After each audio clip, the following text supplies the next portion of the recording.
કુંભારવાડામાં દરજીના દુકાન ચલાવતા વ્યક્તિ પર હુમલો કરનાર મુખ્ય આરોપી સહિત 3ને બોર તળાવ પોલીસે ઝડપી પાડ્યા છે।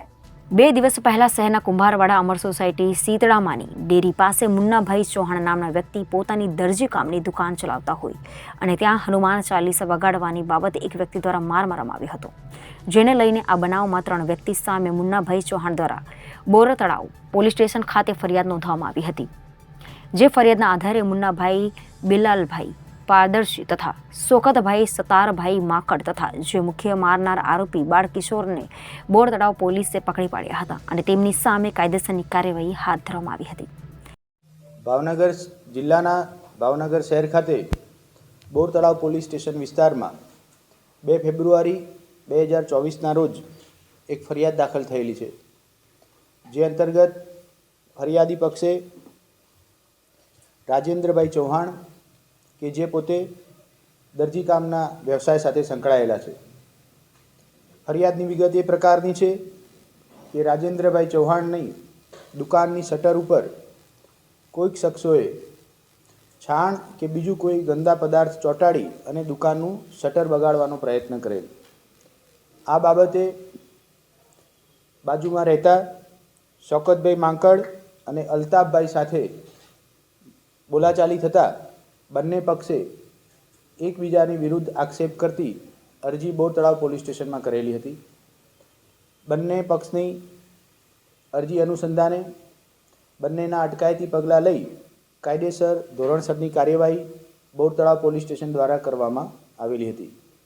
ત્યારબાદ આ અરજીનું મનદુખ રાખી શોકત સતારભાઈ માંકડ, અલ્તાફ ઉર્ફે મુન્નાભાઈ પારગસી તથા એમની સાથે કાયદાના સંઘર્ષમાં આવેલો એક કિશોર ફરિયાદીને માર મારેલ એવી ફરિયાદ પોલીસ પાસે આવતા કાયદેસરનો ગુનો દાખલ કરી 3 આરોપી વિરુદ્ધ ધારાધોરણ પ્રમાણની પ્રક્રિયા હાથ ધરવામાં આવેલી છે।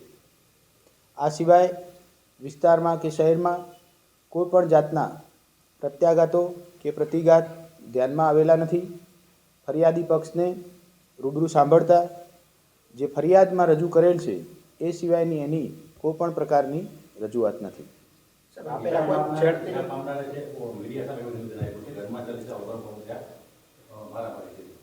જે આ પ્રકારના નિવેદન અનુસંધાને ફરિયાદીને ફરીથી આજરોજ પોલીસ સ્ટેશન તથા અમારી રૂબરૂ પૂછપરછ કરતાં આ વાતનું કોઈ પણ પ્રકારનું સમર્થન આપેલું હોય એવું બહાર આવેલું નથી।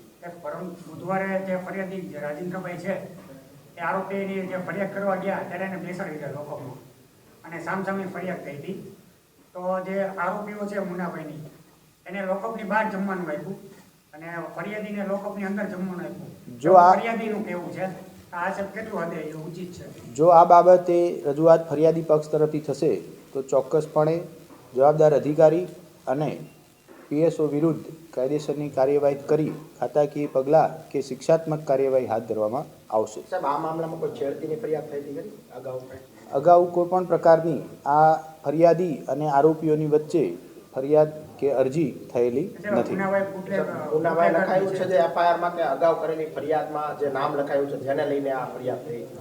અગાઉ કરેલી ફરિયાદ મતલબ કે જે 2 દિવસ પહેલાં અરજી કરેલી છે એમાં જેનું નામ લખાવેલું છે એનું મન દુઃખ રાખી અને પોલીસે જે અટકાયતી પગલાં લીધા એ લાગી આવતા આ બંનેની વચ્ચે ઝઘડો થયેલાનું પ્રાથમિક તપાસમાં બહાર આવેલું છે। વધુ તપાસ હાથ ધરવામાં આવેલી છે।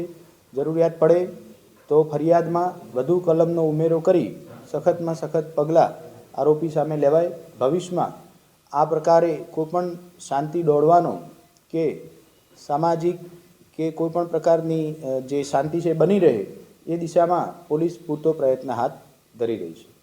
Bureau report Janadesh news Bhavnagar.